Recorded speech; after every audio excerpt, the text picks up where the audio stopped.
नमस्कार, स्वागत है आपका न्यूज बुलेटिन में। मैं हूं आपके साथ सुहानी बहुगुना। बुलेटिन की शुरुआत करेंगे बड़ी खबर से। बड़ी खबर उत्तराखंड के रायपुर से आ रही है, जहां एक घर में आकाशीय बिजली गिरने से हड़कंप मच गया। बिजली गिरने से छत का एक कोना बुरी तरह से क्षतिग्रस्त हो गया। हालांकि किसी भी तरह के जानमाल का कोई नुकसान नहीं है। बता दें कि प्रदेश में पिछले 2 दिन से बारिश के हालात है। मौसम विज्ञान केंद्र ने भी अगले कुछ दिनों तक प्रदेश के तमाम हिस्सों में बारिश की संभावना जताई है। ऐसे में रायपुर से आई ये खबर काफी चिंताजनक है। टीवी तो बिल्कुल इस टाइम जो है अब तो बिल्कुल स्थिति नहीं है। और ये यहाँ पर देखिए सॉकेट जल गया है, ये आप देख सकते हैं। बिल्कुल ये करीब से बिल्कुल एकदम बिजली गिरी, क्योंकि बाकी क्षेत्र में इनके आधे घर में तो शायद इनका अर्थिंग व्यवस्था थी। आप बिल्कुल नजदीक से देख सकते हैं। ये ऊपर से तार भी जली है और ये पूरी तार अंदर खाने जल गई है। ये जो तार है ना, ये पूरी जल के और करंट बैठा है सब में। अच्छा, ये देखिए तार देखेंगे तो इस तरीके के इनके कुछ इलेक्ट्रॉनिक गैजेट्स हैं जिसका नुकसान हुआ। और यहाँ पर क्षेत्र पार्षद जी भी आ गई हैं, विजय लक्ष्मी गुड्डी देवी जी। हाँ, नमस्कार मैम। आइए थोड़ा बाहर से आपसे भी बात कर लेंगे। नमस्कार पार्षद जी। नमस्कार। हाँ, आइए वार्ड नंबर 65 जो है नेहरूग्राम में गढ़वाली कॉलोनी क्षेत्र में वार्ड नंबर 65 ले नंबर 4 में ये घटना, इसकी सूचना आपको कैसे प्राप्त हुई जो ये वज्रपात हुआ अचानक आपके क्षेत्र में? देखो, बारिश तो वैसे सुबह से भी और रात भर भी बारिश थी। जी जी जी। दिन में हम अभी अपनी कॉलोनी में बैठ रखी थी मैं। जी जी। तो आवाज तो मुझे भी आई बहुत तेज, लेकिन हमें ये नहीं था कि हमारे कॉलोनी में ये अच्छा, ये मतलब नॉर्मल जैसे होता है। तो हमारा जो ग्रुप बना है, जी जी, तो जो हमारी बहन है जी, तो जी, उन्होंने ग्रुप में डाला। अच्छा, तो ग्रुप में डालने से मैंने तुरंत उनको फोन करा। जी, उन्होंने जी, मुझे ये बताया, तो हम यहाँ पे तुरंत पहुंचे। अच्छा अच्छा। तो इसमें इनको जो ये क्षति हुई है, एक सबसे बड़ी बात जो है ये इलेक्ट्रॉनिक गैजेट्स, सबसे बड़ी बात तो यह है कि यहाँ पर जान माल का कोई नुकसान नहीं हुआ। और क्योंकि लेकिन इनको जो और भी क्षति हुई है इलेक्ट्रॉनिक्स आइटम, इनके टीवी 2-3 चीज़ हमने देखी है, वायरिंग काफ़ी जल गई है। तो ये तो एक नेचुरल जैसे कहता है आपदा के अंतर्गत ये सब आता है। तो आप इस बात के लिए तो क्योंकि अब आप यहाँ के क्षेत्र प्रतिनिधि हैं तो ये तो आपका दायित्व है। तो इस बात को लेकर इनको जो भी इनको नुकसान हुआ है कम से कम ये इसकी भरपाई तो आपके माध्यम से। देखो, आकाशीय बिजली गिरने से इनके मकान को जो क्षति पहुंची है वो हमें भी दुख है, और इस आवाज को मैं आगे तक पहुंचाऊंगी और जो भी हमसे होगा हम इनका भरपाई करेंगे। चलिए चलिए। तो ये आप तो जिनसे हम बात कर रहे थे गुड्डी देवी जी, जो बहुत सक्रिय रूप से इस टाइम वार्ड नंबर 65 पे अपना कार्य जो जनता का बीच में जाके कर रही हैं। चैनल से बात करने के लिए धन्यवाद।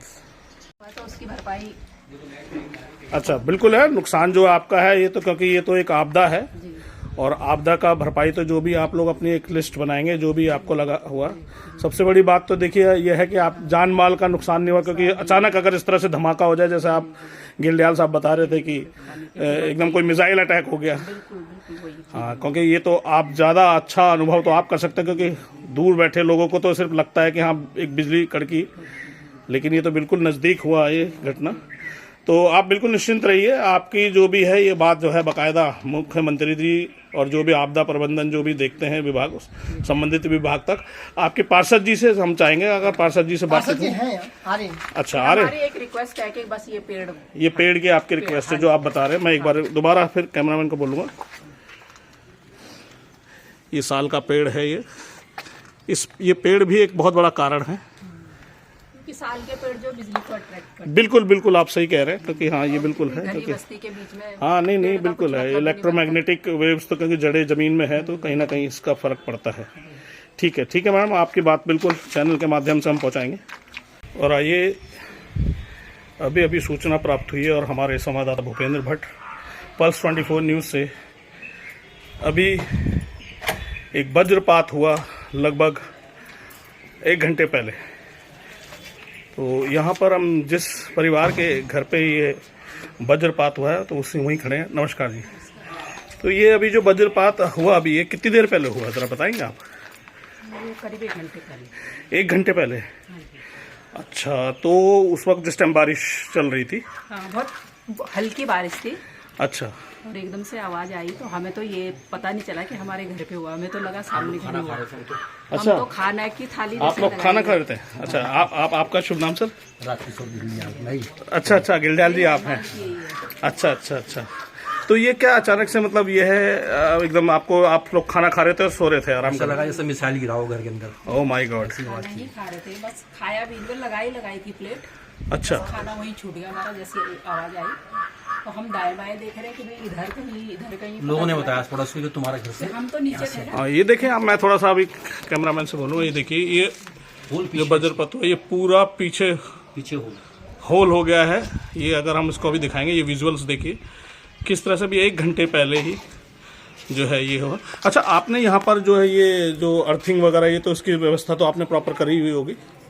अभी मैं उससे मालूम कर रहा हूँ अपने से, मेरे आधे में अर्थिंग है, इसका नहीं थी ऊपर वाली। अच्छा हाँ, क्योंकि अर्थिंग बताते हैं कि इस अर्थिंग का तो एक बहुत बड़ा महत्वपूर्ण वो रहता है। लेकिन मेरी डैमेज में अंदर इतना डैमेज नहीं हुआ। अंदर मेरे जितने पावर के वो है सब चल रहे हैं, गीजर कूलर एसी वगैरह सब चल रहा है। अच्छा, टीवी मेरा ऑन था, वो डैमेज हुआ। टीवी डैमेज हो गया? टीवी फैन भी नहीं चलते अभी। फैन बस। तो देखिए इनको काफ़ी भारी नुकसान जो ये बता रहे हैं जो है अंदर, कुछ चीज़ों में तो इनका बचाव हो गया क्योंकि कुछ घर के आधे हिस्से में शायद इनका अर्थिंग बता रहे हैं कि इनका व्यवस्था है, और अभी बाकी हिस्से में जो नया बना है उसमें नहीं हुए।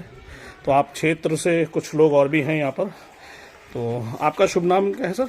सुशील बोगरा। भगवाना जी, तो ये सूचना आपको आपने दी इनको? ये नहीं, अभी ये मैडम का पार्षद जी मेरे साथ थी। अच्छा, पार्षद जी को सूचना मिल गई है ना? पार्षद जी यही है, ऊपर है। अच्छा। तो ये वार्ड नंबर 65 नेहरू ग्राम डोभाल चौक गढ़वाली कॉलोनी में हुई, लेन नंबर 4 में ये घटना हुई है, और घिल्डियाल जी के घर में। और अचानक में वो पेड़ों के लिए वो लगा रहे थे ना। अच्छा, जो पेड़ों का जो गार्ड आप लोग लगा रहे होंगे, पार्षद जी की सूचना, अचानक ये सूचना आपको प्राप्त हुई? सूचना आई नहीं, बिजली भी बहुत तेज कड़की। अच्छा, तो इसकी सूचना पार्षद जी को आपने दे दी है? जुड़े हुए तो मैंने पार्षद जी को एकदम। अच्छा, आपने ये सूचना आपने दी है उनको? समय पार्षद जी मेरे घर पे बैठी हुई थी। ओह अच्छा।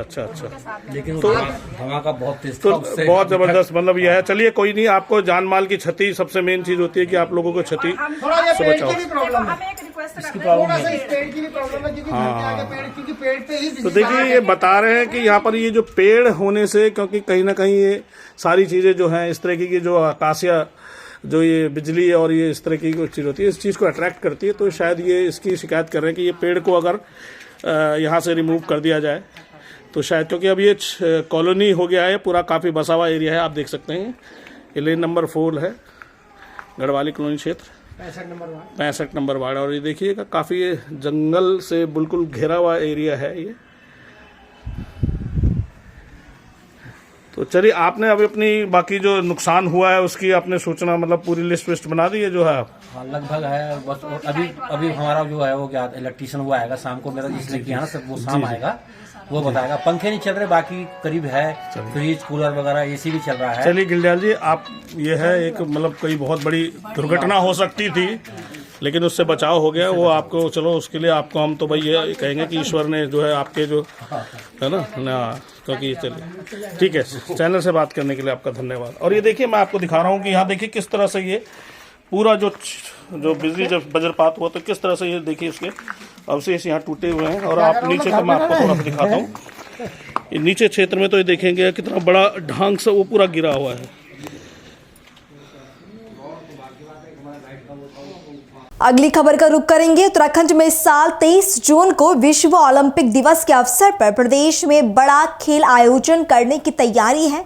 इसी को लेकर खेल मंत्री रेखा आर्य ने खेल विभाग के अधिकारियों के साथ बैठक कर जरूरी दिशा निर्देश जारी किए, लेकिन अभी तक बैठक में खेलों के स्थान तय नहीं हो पाए हैं। दरअसल इस अवसर पर कौन कौन सी खेल प्रतियोगिताएं जिला और राज्य स्तर पर कराई जा सकती हैं, इसकी रूपरेखा जल्द ही तैयार कर दी जाएगी। देखिए, आज उत्तराखंड ओलंपिक एसोसिएशन और हमारे खेल विभाग के संघ में एक संयुक्त बैठक की गई है, और बैठक का मुख्य उद्देश्य जो है वो 23 जून को जो हमारा ओलंपिक डे होता है उसके सेलिब्रेशन को लेकर एक तैयारी बैठक की गई है।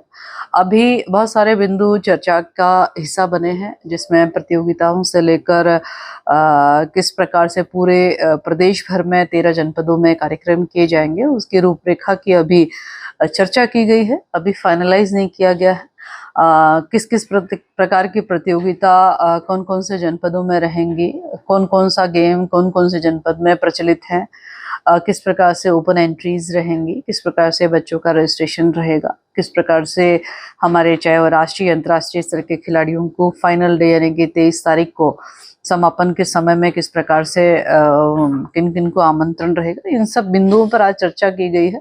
निश्चित रूप से हमारी ये बैठक फिर हम लोग चाहे वर्चुअली या प्रत्यक्ष रूप से फिर से बैठक करेंगे और अभी उनसे कहा है कि इन सारे बिंदुओं पे कि आने वाले समय में 23 तारीख को माननीय मुख्यमंत्री जी के को आमंत्रित करने के परिप्रेक्ष्य में हमारा पूरा ये आयोजन लगभग नेशनल गेम के तर्ज पर रहे, इस प्रकार के भी इंस्ट्रक्शंस दिए हैं। तो मैं मानती हूँ कि दूसरी बैठक में हम लोग निष्कर्ष और निर्णय पर पहुंच जाएंगे। तो इसलिए उद्देश्य यही है कि ओलंपिक डे को हम लोगों ने हिस्टोरिकल बनाना है। ओलंपिक डे में खेल की अलग को जो है न्याय पंचायत स्तर पर हमारे छोटे बच्चों से लेकर हमारे वृद्ध जनों तक में जो है इसके अलग को जगाना है। तो इस उद्देश्य से एक पूरी तरीके से जन जागरूकता वाला ये पूरा ओलंपिक डे रहना चाहिए। इस ध्येय के साथ में कार्य योजना तैयार करने के लिए विभाग से भी और उत्तराखंड ओलंपिक एसोसिएशन से भी आग्रह किया है। निश्चित रूप से जो इसका निष्कर्ष होगा वो एक बार पुनः बैठ के जो निकलेगा आप लोगों के समक्ष बकायदा पीसी के माध्यम से मैं रखूंगी। चीजें देखिए, हम लोग इसमें क्या क्या चीज करेंगे, कौन कौन सी प्रतियोगिता करेंगे, डिस्ट्रिक्ट लेवल पे करेंगे, स्टेट लेवल पे करेंगे, हम लोग कौन कौन सी प्रतियोगिताओं को स्टेट लेवल पे करेंगे, कौन कौन सी प्रतियोगिताओं को डिस्ट्रिक्ट लेवल पे करेंगे, कौन कौन सी प्रदर्शनी गेम्स होंगे, ये सब बातों पे मंथन आज किया है। और इस मंथन के साथ में चूंकि हम लोगों ने सारी बजटी व्यवस्था भी देखनी है तो दोनों एंगल से विचार करने के लिए भी दोनों को कहा गया है। उत्तराखंड ओलंपिक एसोसिएशन से भी पूरे इस कॉम्पिटिशन की रूपरेखा तैयार करने के लिए कहा है और विभाग से भी इसकी रूपरेखा तैयार करने के लिए कहा है। निश्चित रूप से अगली बैठक में सब निर्णय हो जाएंगे, फिर मैं आपके समक्ष किस प्रकार का पूरा आयोजन रहेगा वो आपके समक्ष पूरे डे बाय डे के आयोजन में क्या क्या एक्टिविटीज रहेंगे उसके साथ में आपके समक्ष रखूंगे। देहरादून नगर निगम के 100 दिन पूरे हो चुके हैं। इसी के साथ पार्षद विजय लक्ष्मी नेगी ने भी ईमानदारी के साथ वार्ड नंबर 65 डोभाल चौक नेहरू ग्राम में दिन रात लगाकर सभी क्षेत्र वासियों की समस्याएं सुनी और उनका निदान किया। इतना ही नहीं, पार्षद किद्दूवाला क्षेत्र स्थित हाईवे की बंद पड़ी नालियों की सफाई करवा रही है ताकि बरसातों के समय पानी सड़क से लोगों के घरों में ना घुसे और लोगों को परेशानियों का सामना ना करना पड़े। खबर रांची से, जहां सीरम टोली रैंप विवाद को लेकर विभिन्न आदिवासी संगठनों ने 4 जून को शहर बंद का ऐलान किया। आदिवासी संगठन के लोग हाथ में सरना झंडा और पोस्टर लेकर सड़क पर उतरे हैं, जिससे लोगों को आवाजाही में परेशानी हो रही है। बता दें कि केवल आवश्यक सेवाओं को बंद से छूट दी गई है।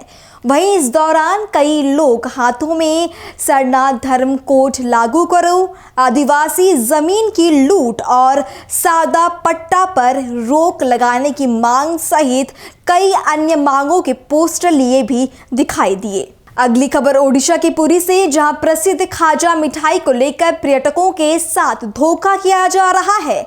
बता दें कि एक दुकानदार ने मिठाई के 1 किलो की जगह 700 ग्राम तोल कर दिया, जिसे पर्यटकों में आक्रोश पैदा हो गया। इस बारे में जब पर्यटकों ने उसे पूछा तो उसने अपने लोगों को बुलाया, जिससे मामला और गंभीर हो गया। पर्यटक और विक्रेता के बीच कहासुनी हो गई, जिसके बाद पर्यटकों ने पुलिस को मामले की जानकारी दी। मामले का संज्ञान लेते हुए पुलिस ने विक्रेता और उसके साथियों को कब्जे में लिया और मामले की जांच में जुट गई। अगली खबर का रुख करेंगे। बिहार के दरभंगा से एक दिल दहला देने वाला मामला सामने आया, जहां एक महिला के साथ उसके बेटे और बहू ने शारीरिक और मानसिक प्रताड़ना की। अज्ञासपुर गांव में एक 60 साल की महिला ने अपने बेटे और बहू पर कई गंभीर आरोप लगाते हुए बताया कि उसके बेटे और बहू ने उस पर अत्याचार किया है, यहां तक कि उसे कई बार आत्महत्या करने के लिए भी उकसाया है और कई बार जानलेवा हमला करने की भी कोशिश की। जिसके बाद पीड़ित महिला स्थानीय ग्रामीण की मदद से सिंहवाड़ा थाना पहुंची और न्याय की गुहार लगाई। फिलहाल पुलिस मामले की जांच में जुट गई है। धर्मशिला जी, क्या कुछ मामला हुआ है जो आप परेशान हैं और थाना आए हुए हैं आवेदन के लिए? मामला यह है जे एगो बेटा एगो पुतोह है, 3 गो लड़की है, तीनों लड़की अपन अपन सासुर है। तीनों का शादी हो गया है। हाँ, तीनों के शादी भ गेलै। बेटा पुतोह एक बट कऽ के हम भीन खाइ छी, हमरा खाए नहीं दै है। हाँ। हसुआ लऽ के, खंती लऽ के, सब्जी बनबै वाला पिरदाइन लऽ के हमरा मार पीट, एकरा भूखा, हमरा ब्लड प्रेशर है, हमरा एसनोफिलिया है, हमरा जहाँ मन तहाँ उठा के पटक दे है। घर में लौक केने है, हमरा अनाज नहीं छुअ दै है कुछो।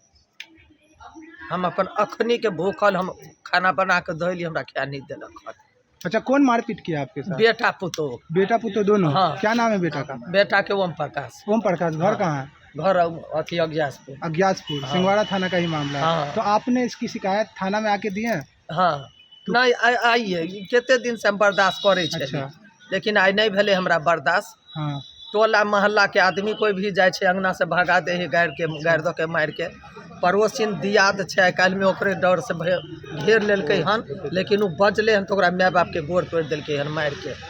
नहीं बजत। अच्छा, इससे पहले भी ऐसा कुछ हुआ था आपके साथ? हाँ, हमरा साथ ओकरा डेली होय छे। ठीक।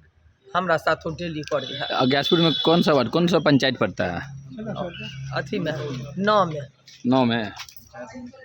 खबर सहारनपुर से, जहां गांव इस्लाम नगर में एक व्यक्ति के साथ उसके सगे भाई और मामा ने जमीनी विवाद के चलते मारपीट की, जिसके बाद पुलिस पर मामले में लापरवाही का आरोप लगाते हुए कहा गया कि पुलिस आरोपियों की गिरफ्तारी नहीं कर रही और दोषी खुलेआम घूम रही हैं।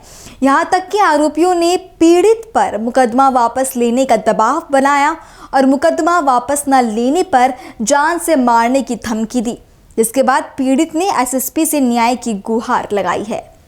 क्या नाम है आपका? संजीत कुमार है जी मेरा। कहाँ से आए हुए? इस्लाम नगर ग्राम पोस्ट। क्या मामला था, कप्तान साहब के पास पहुंचे? ये मामला ऐसा है जी, हमारे भाई बंटवार का मामला था कुछ, तो उसमें जो है हमारे मामा आए उधर से, हमारे भाई ने बुलाई रात को 9 बजे के आसपास की बात है, 4 तारीख का मामला है 5वें महीने के। तो उन्होंने जो है ऐसी मारपीट करी कि मुझे जान से मारने की कोशिश की गई, जिसमें ब्रजपाल है और उनके पुत्र हैं 3, 2 पुत्र हैं उनके, एक तो विशाल कुमार है, एक अंकित कुमार है और तीसरा एक सैनंद का लड़का अतुल कुमार। किस वजह को लेकर आपका विवाद हुआ? विवाद हमारा घर का बंटवारा था हमारा, जिसमें जो है मेरा और मेरे भाई का बंटवारा होना था, उसके विषय में था हमारा वो। मुकदमा पंजीकृत हो गया? जी, पंजीकृत हो गया मुकदमा। तो कप्तान साहब के पास किसलिए पहुंचे? कप्तान साहब के पास इसलिए पहुंचे क्योंकि अब तक 1 महीना बीत चुका, कुछ भी कार्रवाई नहीं हुई और मैं बाकायदा घूम रहे हैं ऐसे ही, और आए दिन मुझे धमकी देते हैं। किस तरह की धमकी दे रहे हैं? धमकी ये देते हैं कि हम तुम्हें जान से मार देंगे, मुकदमा वापसी लो, अगर नहीं तुमने मुकदमा वापसी लिया तो तुम्हें या तुम्हारे बीवी बच्चों को मरवा देंगे जान से। कप्तान साहब के पास पहुंचे थे, कैसा आश्वासन दिया कप्तान साहब? आश्वासन ये दिया कि आपकी, यानी कि आपकी ये जो दिया आपने एप्लीकेशन, इस पर कार्रवाई होगी। और इस खबर के साथ ये बुलेटिन ही समाप्त होता है। देश और दुनिया की बाकी तमाम खबरों के लिए आप बने रहें पल्स 24 न्यूज के साथ। नमस्कार।